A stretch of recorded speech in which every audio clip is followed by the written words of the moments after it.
John of the Cross and the Dark Night of the Soul. Hey lovely, are you ready to see our faith through God's lens today? This is not just a lesson in history. This is an invitation into the inner life, a journey of the soul that reminds us that God is not far, not distant, not unreachable, but already dwelling within us. So, let's get to know God's kwento on John of the Cross and the Dark Night of the Soul.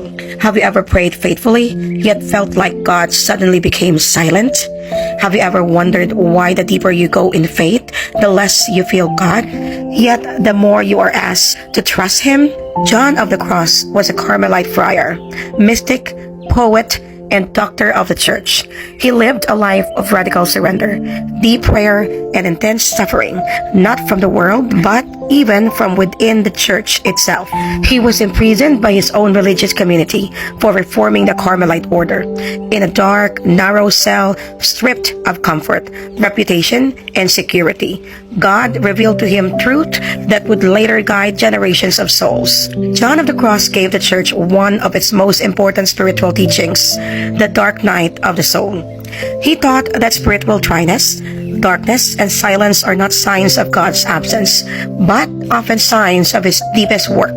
His writings clarify that holiness is not built on feelings, visions, or emotional comfort, but on pure love and trust in God alone. God revealed Himself to John in darkness, silence, and suffering, not through constant consolation, not through emotional reassurance, but through stripping, removing attachments, comforts, and even spiritual sweetness. In that darkness, John learned that God is closest when he feels most absent, because the soul is being purified to love God for who He is, not for what He gives. We learn that not all silence is abandonment, not all dryness is spiritual failure, not all darkness is evil. Sometimes God removes what we rely on so we can rely on Him alone.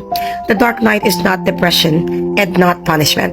It is God withdrawing spiritual consolations to deepen faith, maturity, and surrender. John of the Cross helps believers understand seasons when faith feels quiet, stripped, or heavy. Without his teaching, many people assume something is wrong with them when God feels distant. Through him, we learn this truth. Faith that remains without feelings is the strongest faith of all. If God feels silent, He may not be gone. He may be working deeper than your emotions can perceive. God is teaching you to trust, love, and remain, not because it feels good, but because He is God. We walk by faith, not by sight.